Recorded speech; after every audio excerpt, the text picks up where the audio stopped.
What is going on, guys? Dizzy Aaron here with another episode in my Feed the Beast Unleashed world. And unfortunately, this is the second time I am recording this, so this might be a little bit of a shorter episode because I've already done this once. Alright, so now that we are done derping around, I've done a lot of work to the mob farm since the last time you guys were here.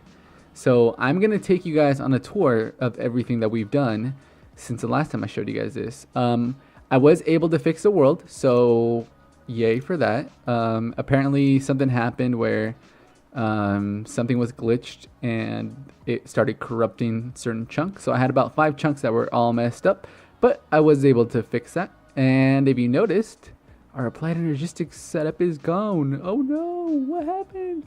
Well, I decided it doesn't make sense to have 2 applied energistics setup, one here and one there, when all I was going to do is collect items here and then send them over there. How smart is that? And since I already have the item tesseract, it only makes sense to just send everything to the main base, right? So that's what I'm doing. I ripped everything apart and I put it all in there. I'll show you guys that in a second. Everything else, for the most part, is still the same. We got our zombie spawners there and our skelly spawners there. Everything's being fed directly into here. And I just added a couple more spikes on that side because I noticed that they were getting stuck in that corner piece right there. So now when they all fall in there, those guys will do their job. But if they do, for whatever reason, start backing up, they'll start hitting the wall on this side and they'll start taking damage either way. Because I do have the top open, I'm going to do something about that. Probably just like a big circle dome thing. Not quite sure yet, but that's what I'm thinking. And the last part you guys saw was this little guy. Those aerial faith plates are actually there. It's just some kind of glitch. Visual glitch. From this angle, you can't actually see those. And it only does it to those little guys right there. So that's kind of weird. But yeah, so I added a couple more things. So here's our little throne, right? And we wanted to be able to just sit here on our throne, use our bucket, grab some mob essence, and watch these little paper guys die, right? So that's what we wanted to do. And we just kick back, collect everything. And I needed to figure out a way to, remember how we were trying to figure out, well, how are we going to go in there and collect everything? Have to keep jumping down there, going, no. Basically, I just sit here, everything comes to me, and then once my inventory gets full, usually like right about here is a really good spot. Once it gets full, I just go into this chest, dump it in here, and by the magic of applied energistics, it all gets sucked up into our applied energistics setup over there. So this is basically the quickest way I found in order to be able to collect everything and send it back into our system. And it works pretty efficiently. I mean, I just filled up a bucket, got all our stuff, and we're done. So as I need more books or paper or whatever, I send it over there, and I'll show you guys how much we got so far. Now, because I am going to add 2 more spawners in here, well, I have one right there, and then I'm going to add another one in here, and I'm probably going to add a lot more than just that one and this one, and it'll be selectable. What I'm thinking is when we sit in here, I'll have some kind of computer set up, so basically I'll just be able to say, I want this and this and this, go. Boom, it'll turn on and everything will just start getting ground up and killed, and I don't need to be next to it like over here because those are vanilla spawners. I actually need to stand right here. So if I want both spawners to go at the same time, boom, I gotta stand right in the middle, and both sets of spawners will turn on and they'll start going. So yeah, so we don't want to do that. We want to be able to just sit on our little throne, just kick back, right? Yeah, just hang out over here and be able to select which ones we want. So, okay, we want this, this, and this. We want wither skulls, we want some ravens, and we want some ghasts, right? And I'm actually going to set up a ghast one. And I have an idea for ghast, so you guys will see that one in the future. And boom. So we need a way to get more mob essence. And what I did was actually set up this little deer grinder. And all I do is flip the switch, light turns on, look back here, boom. What's going on? Yeah, I got to turn it off because it gets crazy quick. Like, we're probably going to get like about 500 deer in there. And I'm not even kidding. If I show you guys, this is just going to be retarded. So let me just show you guys real quick. So we have 255, 260, and it's just going up. And it'll get super crazy really fast. But yeah, so that's a little setup I got going on. And the way that I have that to be able to turn on like that, that energy tesseract is actually controlled by that switch. So that switch comes down, and this is the deer power, and it has a high energy enabled, so it needs a redstone in order to be able to send power out. And this comes directly from my lava power.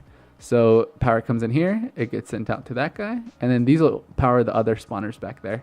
But for the time being, it's all in the same wire. You just color code it differently, and you're good to go.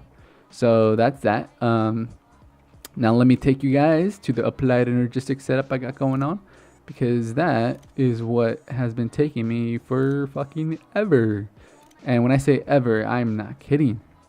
Just the digging alone took me forever. And that's with my handy dandy cool little speed, what do we have on here? Speed 5, efficiency 5, silk touch, repair 2, crazy force 1s. And yeah, even with that, and I have tons of them too. Like if you look, I have 1, 2, 3. I had more. I have 4, and they're all super crazy OP ones too, along with my crazy cobalt hammer. But yeah, so I did. Let me just show you guys. This is the area where I'm gonna be doing a lot of my crazy new contraptions. Those guys, yes, they're back. That's coming soon. If you don't remember or you haven't seen the episode, these are armor stands, and what I'm going to do is I'm going to have it set up so I can just come up, stand on something. It's going to take away my armor, and it's going to say, which armor do you want? And I'll say, I want my force darkcraft one, so give me that. And it's going to put the armor on me, and it's going to put away my power suit. Or if I want my gravity suit, it's going to have my gravity suit, my Thaumcraft stuff. So I'll be able to choose which armors I want straight out of the thing without having to go up to it, clicking on it, switching back and forth. Yeah, all that fun stuff. So that's coming in the future. Let me turn night vision off. All right. And this is the applied energistics thing that took me forever. Not so much just making it, but setting it up to be able to accept the disenchanting items and all that fun stuff. Because if you notice, if I type in enchant, I've disenchanted everything. All the drops that we got, it automatically disenchants it. So if I look at all of the loot that I got, so let's just type in chest plates, right? If you notice, there's no chest plates here that have enchants on them. Why? Because in order for a chest plate to be in my system, if it's enchanted, well, let me take you guys downstairs and I'll show you guys.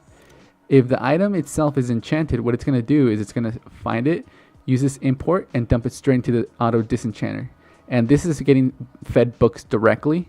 So the books will come in here, the items will come in here, they'll get disenchanted, and they'll get sucked right back into the system. And this is just a manual one, so if I have any items that I want to automatically disenchant, I just drop it in the hopper up there, it comes into this chest, and that gets fed back into here. So this is the loot that's left over from it. And there's tons of stuff, and all of it's gold.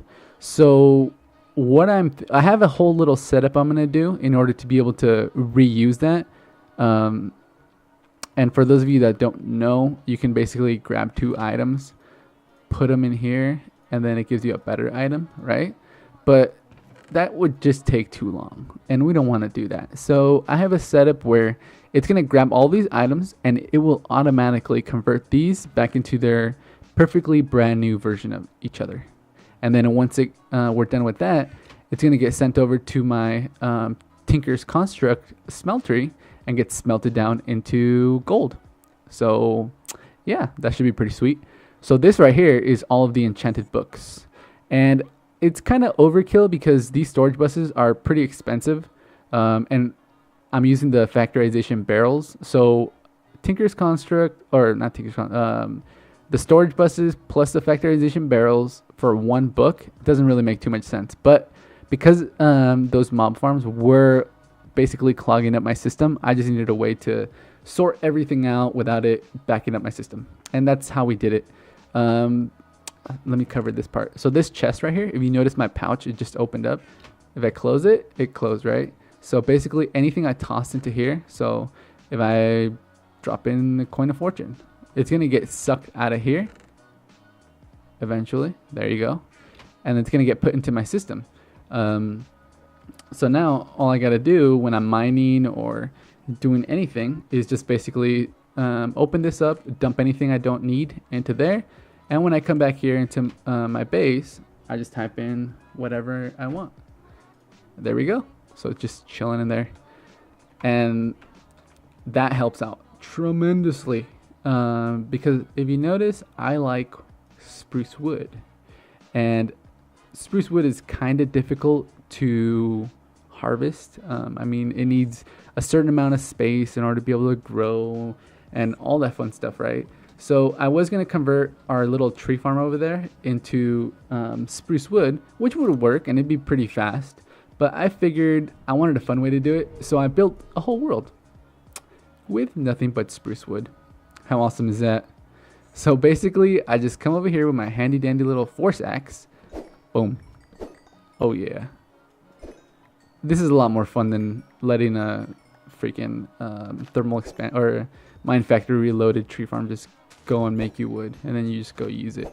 So I like doing this. This is what I've been doing off camera. This and if you noticed in my AE system, I have all kinds of diamonds, lapis, gold. Well, not gold because that's already taken out. But yeah, I've been doing a lot of off-camera mining and tree farming and all kinds of stuff. I cleared this whole thing out. This whole thing was nothing but trees. So this village kind of got raped. And actually, right here, right in the middle of this, was a smeltery. And I asked them if they wanted this smeltery. They told me I could take it, so don't get all butthurt that I'm stealing their shit. But another cool thing, if we come over here, check this out. Yeah, buddy. So this is another pretty sweet item.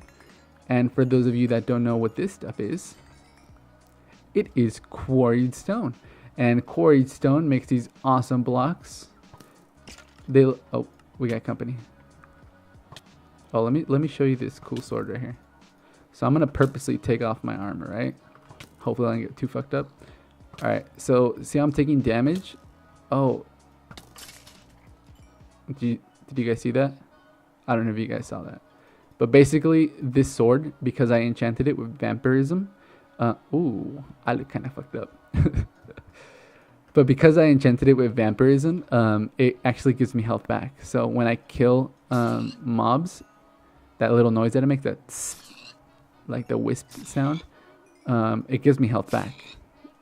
So it's pretty awesome. Oh. Okay. So anyways, I'm gonna get out of here. But yeah, so I'm gonna be doing a lot of building in the next few episodes. But one thing here, let's head back real quick. One thing that actually happened while I was building the applied energistics setup, I actually started running out of power. And I know, I don't think I've shown you guys this, but you might have seen it when we started. Check this out. So I have this whole roof filled, and I mean filled with low voltage solar arrays, right? So they're all low voltage LV solar. I can make it MV, but whatever. This looks a lot cooler, right? Right. Okay. And it fills up pretty good, but as soon as I start running out of power, so right now I don't really need power, but as soon as I start running out of power, I noticed it takes a while for it to be able to fill it all back up. So I'm thinking we're gonna need some other type of power source, and trust me, I've already gone through, like I've already added more stuff than you guys saw. Like down here, hold on, make sure this is off. Okay. So those 4 engines that we had before, they were working, but it just wasn't enough. So I added these 4, and even with those 4 and those, so a total of 8 magmatic engines, that's still not enough. Like if I use a disenchanter along with the applied energistics and start using the mob farm, it starts like it's bad. Like I need more energy. So what I'm thinking now, I don't know exactly what I'm gonna do, but this farm right here, if you notice, I have 7,000 rubber wood, and what I'm thinking is just use that to make charcoal, because I really don't need rubber wood. I mean, I could use it. I could grind it up and get IC2 rubber out of it, but I really don't need IC2 rubber because everything I do involves the raw rubber, and I'm not until I really get into IC2, I don't think I really need it. And plus, this raw rubber, the stuff it makes, it can be used with industrial craft, so no need for that. So I'm going to make a system where I'm going to have powered furnaces making charcoal, getting fed into an ender chest, and the ender chest is going to come in here. And I opened it up finally, and what this is a high-powered steam boiler. So what I'm going to do is I'm going to put the ender chest in the middle. I'm going to build out another high-powered steam boiler, and I think I have everything to build it. So I'm going to build another one right here. In the middle, I'll have the ender chest with the charcoal being automatically fed, and I'll have both of these guys being fed with charcoal. That should be enough from one of those MFR tree farms. I don't know yet. We'll see. I'll do a couple of tests, and yeah. So this is going to take a while to get going, but once it gets going, I'll be able to put the power converters and convert that steam into EU and buildcraft energy. So we'll have a lot more power, and I mean a lot. And hopefully that does it. 2 steam boilers should be able to give us a good amount of energy. But either way, the goal, let me get inside here. The goal is not just those steam engines alone. I want to get these guys right here, ultimate hybrids, because I've seen so many Feed the Beast LPs where they build these guys, and I've never built one, and I finally have the option to, so I'm gonna build one of at least one of them. I mean, I have to. It's just, if it's in the pack, I've always said I wanted to make these, so this is gonna be in there. But what I'm thinking, because it really only involves a couple of things. Coal chunks, that's just ground pulverized coal, combined over and over and over again, right? So compressed balls, boom. Compressed ball comes from coal with flint. Okay, cool. Yeah. So all this stuff is pretty basic, I want to say. Yeah, I looked at pretty much at all this stuff, and it's all compressed. So compressed iridium, compressed. Yeah, it's pretty much all the same stuff. So iridium, and we need UU matter. So it doesn't look too difficult. So the main thing I want to get going is my little computer. And for those of you that don't know, with applied energistics, you can actually make a computer that will, it's a multi-block item, and it will actually craft up items for you. So I'm going to do that. I don't think I'm going to do it on camera. I'll probably end up doing it off camera, just so you guys don't have to sit there and watch me craft. So I'll do that off camera, and when we come back, I'll show you guys how to program stuff and how to get this set up to autocraft stuff for you. But once I get that going, it's just a matter of finding an area, building all the industrial craft machines, overclocking the fuck out of them because we don't want to wait forever. And then once we do that, then boom, we're done. Hybrid solar panels on demand. All you got to do is just come over here, and then you click on view craftable, and then they'll show you all the items, and we'll just click craft me one ultimate hybrid solar panel, and it'll just go through here. I'll say, okay, well, what do we need? Okay, we need a lapis block. Do we have lapis? And then it'll go into the system, and it'll check to see, okay, we got lapis. Boom, make me a block. All right, we got the block. All right, coal chunk. What do we need for that? Okay, we need compressed coal. How do we get that? All right, coal ball. How do we get that? And then it just goes through the whole, it literally goes through the whole recipe in order to be able to make you one. And as long as you have the items in your system, that's basically all you need. So I don't think this should be too hard. I mean, all this stuff, I have pretty much everything we need to get it going. It's just a matter of setting everything up, and we should be good to go. So I'll be doing that. I'll do a little bit of the programming for you guys, so you guys can see how to do that. And then the part I really want to do is show you guys how to program your machines to compress stuff for you, pulverize your ores. So instead of having to go in here and go, all right, so we just went mining. All right, cool. Let's see. Oh, we got some iron ore. We got some copper ore and some cold ore. All right, now what do we do with this stuff? Oh, we got to bring it over here, put it into, let's just say this was full. All right, pulverizer. We'll just put the extra up there. All right, bring it in here. Bring this over here. Yeah, So instead of doing that, you basically, there's a block that you add, and we'll go over this when I get to the applied energistics automation for everything.